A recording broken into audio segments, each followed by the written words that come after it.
میری قوم کی بچیوں سے کہ آج کے حالات کے پیش نظر جس طرح کے پروپیگنڈے پھیلائے گئے ہیں، جس طرح کا ماحول یہاں پر بنایا جا رہا ہے، آج ہمارے قوم کی بچیوں کے لیے امتحان کی گھڑی آ گئی ہے، آزمائش کا وقت آ چکا ہے۔ آج درندے دندناتے ہوئے تمہاری عزتوں کی طرف نوچ کھانے والی نگاہوں سے دیکھ رہے ہیں، منظم پلاننگ کی طرف اور منظم منصوبہ سازی کے ساتھ ہماری بچیوں کو اغوا کیا جا رہا ہے، اٹھا لے جایا جا رہا ہے اور انہیں اپنے ہاں لے جا کر کے بیاہ کیا جا رہا ہے۔ ان تمام چیزوں میں کہتا ہوں کچھ لڑکیاں بھولی بھالی ہوتی ہیں، صورت پر آ گئی اور شیطانی چال کو دیکھ کر کے فریفتہ ہو گئی۔ میں سمجھتا ہوں یہ انہی گھروں کی بچیاں ہیں جن کے گھروں میں کبھی فاطمۃ الزہرا کا تذکرہ نہیں کیا جا رہا ہوگا، یا بچپن سے ان کی تربیت میں کوئی کوتاہی کی گئی ہوگی، ورنہ جس کے سینے میں محبت مصطفیٰ ہو، عشق مصطفیٰ ہو اور ایک عظیم گھرانہ جس میں قرآن کی تلاوت ہو رہی ہو، احادیث کا درس ہو رہا ہو، وہاں کی بچیاں اس طرح کا قدم نہیں اٹھاتی۔ اگر اٹھاتی ہیں تو اللہ تعالیٰ غیب سے ان کی مدد بھی فرمائے گا۔ آج بڑی ذمہ داری کے ساتھ میں کہتا ہوں ہمارے ہاں جو ماحول پیدا کیا جا رہا ہے بچیوں کے لیے، یہاں جتنے لوگ ہیں وہ الرٹ ہو جائیں۔ آج کچھ درندے یہ اعلان بھی کرنے لگ گئے، دیکھ رہے ہیں آپ کھلے عام پوسٹر لگا رہے ہیں۔ اتر پردیش میں کچھ گنڈے اس طرح کی بھی بات کر رہے ہیں کہ ہم اس سال 2100 مسلمان لڑکیوں کو ہمارے ہاں بہو بنائیں گے، ہندو بنا کر کے لائیں گے اور اپنے حساب سے ان کی شادیاں رچائیں گے۔ یہ علل اعلان کیا جا رہا ہے۔ یہی بات اگر میں کہہ دوں تو پھر آتنکی ہو جاؤں گا۔ اگر ہمیں ضرورت نہیں ہے، ہم اپنے نوجوانوں کو اس طرح کھلے چھوڑنا بھی نہیں چاہتے کہ جاؤ اٹھا لاؤ۔ میرے عزیزوں، ہم چاہتے بھی نہیں، ویسے بہت سارے نوجوان ہیں اسی کام پر لگے ہوئے رہتے ہیں۔ اسلام اس طرح کی تبلیغ نہیں کرتا کہ کسی کے باپ کے کسی کی بیٹی کو اغوا کر کے لے آئے اور زبردستی اپنے بستر کا اسے سامان بنائے۔ ہمارے ہاں یہ طریقہ نہیں ہے۔ ارے یہاں نکاح بھی ہوتا ہے تو پہلے قاضی عورت سے ہی پوچھ کے آتا ہے تو راضی ہے یا نہیں، بغیر رضا کے تو دولہے سے بھی نہیں پوچھا جاتا کہ قبول ہے کہ نہیں، پہلے تو خاتون سے ہی ہمارے یہاں پوچھنے کا رواج ہے، اور اگر اس کی رضا نہ ہو تو نکاح بھی نہیں۔ ہم زور زبردستی کے قائل ہی نہیں ہیں۔ کسی کو اغوا کر کے لے جانا، اٹھا کر کے لے جانا، زبردستی بہو بنانا، اگر یہ کام ہو رہا ہوتا تو پتہ صفایا بھی ہو چکا ہوتا، ایسا نہیں ہے۔ میرے عزیزوں، یہاں پر ان بچیوں کے لیے میں کہتا ہوں کہ کچھ ایسے حالات بنائے جائیں گے، شکل و صورت اس پر کبھی مت جانا۔ فرمایا گیا کہ ایک نوجوان کی شکل میں شیطان آتا ہے، ابلیس لعین ایک خوبصورت نوجوان کی شکل میں آتا ہے عورتوں کے پاس، اچھے بال، اچھا چہرہ، اچھے کپڑے، جو اپنی طرف موہ لے۔ تو لڑکیاں اگر شہوت کے ساتھ اس کی طرف دیکھنے لگ گئیں تو فرمایا گیا النظر سہم من سہام الشیطان، یہ آنکھ جو ہے شیطان کے تیروں میں سے ایک تیر ہے۔ نظر جو پڑتی ہے، شہوت کے ساتھ جو نظر گئی، شیطان وہاں تیر چلا دیتا ہے۔ جو نوجوان تمہیں بھا گیا، یہ ضروری نہیں کہ وہ انسان ہی ہے، وہ شیطان بھی ہوتا ہے۔ شیطان کوئی لمبے سینگ والا، بڑی پونچھ والا، پر والا نہیں ہے کہ ایسی شکل میں آئے گا تب تم ڈر کے بھاگو گی۔ شیطان تو ایک اچھے نوجوان کی شکل میں بھی آتا ہے، خوبصورت لڑکوں کی شکل میں آتا ہے، اور مردوں کے پاس خوبصورت لڑکیوں کی شکل میں آتا ہے۔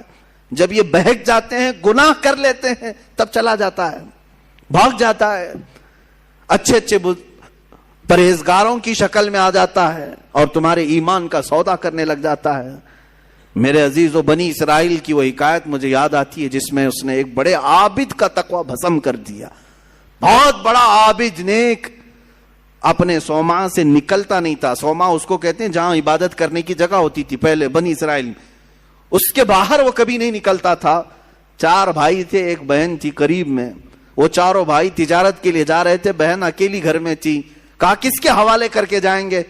تو اس عابد، اس پرہیزگار شخص کے پاس آئے چاروں بھائی، کہا ہم اپنی بہن کو چھوڑ جا رہے ہیں، آپ صرف خیال رکھنا، آپ نظر رکھنا۔ اس نے کہا ہاں ٹھیک ہے۔ وہ چلے گئے۔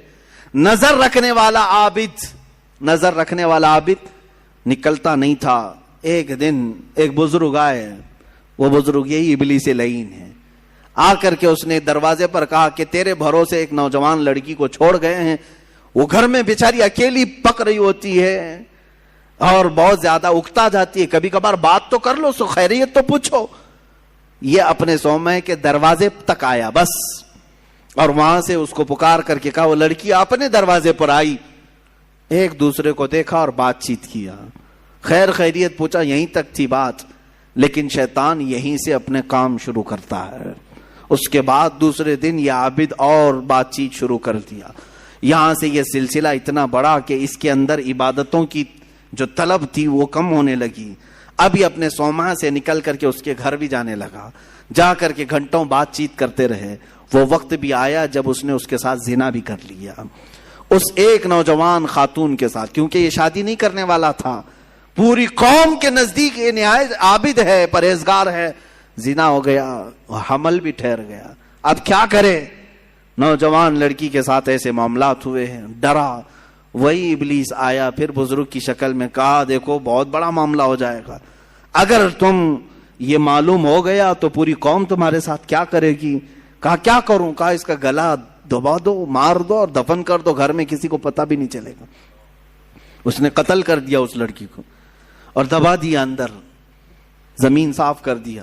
جب چاروں بھائی تجارت سے واپس آئے، پوچھا کہاں ہے ہماری بہن؟ کہا وہ بیمار ہو گئی تھی، میں نے اس کو بہت علاج کیا، انتقال کر گئی، قبرستان میں دفن کیا، ایک جھوٹی قبر دکھا دیا۔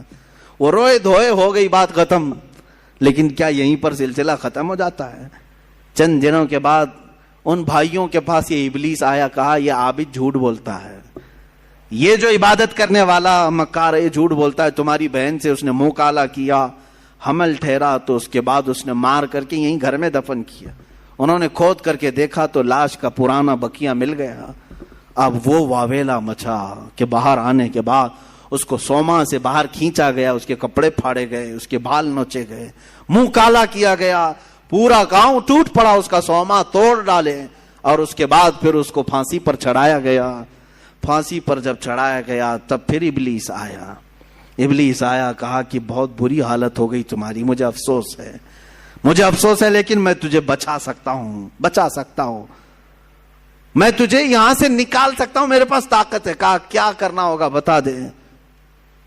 اس ابلیس نے کہا بس تو یہ کہہ دے کہ تیرے لیے سجدہ جائز ہے، یعنی اپنے لیے۔ کہا کہ تم مجھے یہ سمجھ لے کہ میں آزاد کروں گا تو تم مجھے سجدہ کرے گا۔ کہا ہاں بالکل کروں گا، سجدہ کروں گا۔ کفر کر دیا، اسی وقت اس کو پھانسی پر چڑھا دیا گیا، شیطان بھاگ گیا۔ جس کی ابتدا عبادتوں سے شروع ہوئی تھی، انہی نظروں کا دھوکہ تھا کہ کفر پر موت ہو گئی۔ یہ حکایت بھی موجود ہے۔ میں ان بچیوں سے بھی کہتا ہوں کہ تم اچھے گھروں کی ہوں گی، اچھے خاندانوں کی ہوگی۔ بہت ساری لڑکیاں یہ دلیل دینے لگ جاتی ہیں کہ ہم ان کو صحیح راستے پر لے کے آ جائیں گی، وہ مسلمان بن جائیں گے، فلاح ہو جائیں گے۔ تبلیغ کا اتنا ہی شوق ہے تو مجھ سے رابطہ کریں، بہت سارے میدان ہیں، میں بھیجوں گا تبلیغ کے لیے۔ صرف اور صرف کسی ایک لڑکے پر یہ اس طرح کے حالات، بسا اوقات ہم نے دیکھا ہے کہ تمہارا دین خطرے میں آ گیا اور کفر پر موت ہو گئی، کفر پر موت ہو گئی۔